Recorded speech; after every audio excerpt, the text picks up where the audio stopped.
So, and another one, I think Mark Venture something, ano. At saka treasurer siya doon sa, yun nga, yung media company owned by Romualdez, kasi Romualdez Media something na may joint venture sa ABS-CBN. So yun ang association. So, no, we're not trying to implicate the former speaker, ano. Hindi tayo nagta-target dito. Dumating lang sa ating attention, but we cannot disregard because sabi ko nga, there were persistent reports na ang initial information nga sa pangalan ni Diskaya na or kay Diskaya na ibenta. So it appears now na hindi totoo kasi ang naging role lang allegedly ni Carla Diskaya, yun nga dumating siya doon February or January at sinasabihan sila umalis na kayo diyan.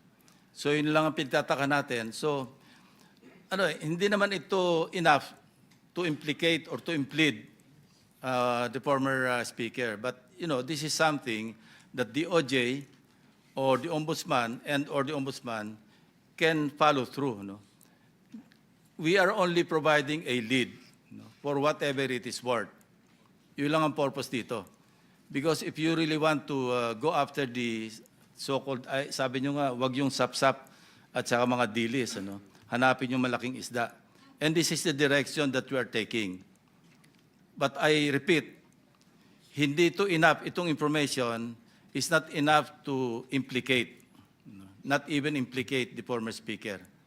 This is just, we may just consider this as a lead, kasi merong connection. But of course, dininay naman ni Carla Diskaya, so let's leave it at that. So with that, I would like to ask your permission to excuse the two ladies. Meron pa? Sige, okay. Thank you for the explanation, Mr. Chair. Dito sa code namin, sino si Marie? Romualdez Media Servicio Production Corporation. Sino yung sino yung Joy? So, ikaw si May. May, napanood mo ba si Saldico nung siya ay nagpadala ng mga video na kung saan sinabi niya na nag-deliver siya ng 1B doon sa bahay diyan sa Tamarind Road in Forbes? Nasa rito nasa social media to. Lahat napanood to Napanood mo? Hindi ko po siya direkta na panood, pero nung sinabi po, nabanggit po sa amin regarding 30 Tamarind, we got curious. Oo, naging curious ka. Pagkatapos, natatandaan mo ba na sinabi ni Saldico na si Speaker Martin ang nag-designate nung lugar na yon na pagdadalhan ng 1B? Nandun din sa yun. Di ko lang matandaan yung pagkakasabi, pero yung gist ganito niya sinabi. Napanood niyo ba yun? Wala po ako matandaan na ganong Pero nabasa po namin yung report regarding sa 30 Tamarind. Yun nga. And then, Natambakan ng pera. maaring natatandaan nyo na sinabi rin ni Saldico, doon din sa na yun, sa paghahayag na yun, na si Yusek Jojo Cadiz ang tumanggap na yun ay drop-off lamang ng delivery sa bahay daw ng ating Pangulo daw sa Nara. Ando, siya yung nagsasabi siya nagsasalita Napanood ko yun Tinatanong ko lang kung kayo napanood nyo din yung ganong klaseng paghahayag na ginawa ni Saldico. Hindi po namin nasubaybayan yung mga hearing at saka yung news. Naging curious lang po kami nung nagkaroon na nga po ng report tungkol dun sa 30 Tamarind. Okay. So, hindi po namin matandaan yung news na ganun po. Okay, baka naman gusto nyo rin alisin yung takip para makita namin kung gaano kayo kaganda. Kasi alam ko, magaganda po kayo. Kung okay lang naman po, kung hindi naman, okay din po sa amin. Actually, request nila Senator Marcoleta na kung pwedeng, kaya nga Elias yung ginamit ko, binuko naman yun yung pangalan Pero kasi yung kagandahan, hindi pwedeng ipagkait, Mr. Chair. Salamat po, Mr. Chair. Okay, so let's move on. So you are excused, Maria and Joy. Elias. Sige. Thank you very much. the OSAA you'll be turned over to the OSAA for your own security. Thank you very much.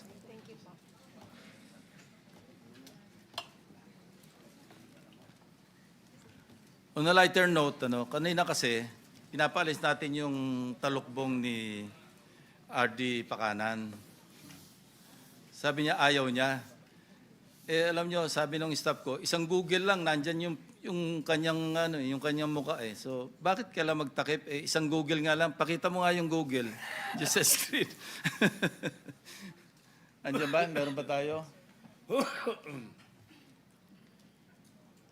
Ayan ang mukha mo, Director. Bakit kailangan magtalukbong ka eh, public, sabi nga ni Senator Kiko, public official ka eh. Hindi mawawala ng file sa, ayan si Director Pakanan. Sabi ko, on a lighter note, kasi wala namang importansya yan. So let's move on. I would like to recognize the Honorable Congressman from the 1st District of Batangas, Congressman Leandro. What can you share with the committee?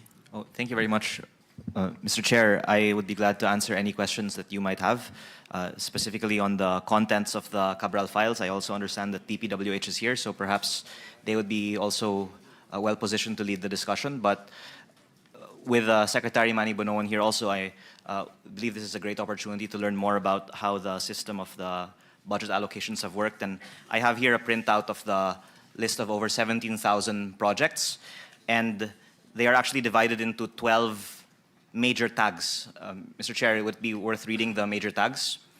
There is a allocable of 401.3 billion, BINI 10 of 6 billion, BIP on top of 33.4 billion, SENTI 2025 of 100 billion, F1 of 10 billion, N1 Prio 1 of 20 billion, non-allocable of 61.5 billion, OPESAP of 8 billion, OT2 of 21.27 billion, SANDI of 14 billion, senators of 20.5 billion, and SMB/others of 25.6 billion.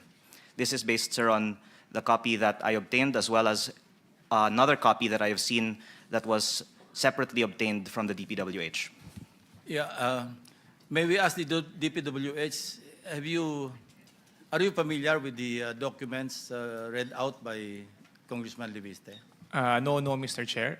We have no copy If of you're this shown a one. copy, can you attest to the authenticity of the document? Page, pakibigay nga isang kopya sa kay Undersecretary Bernabe.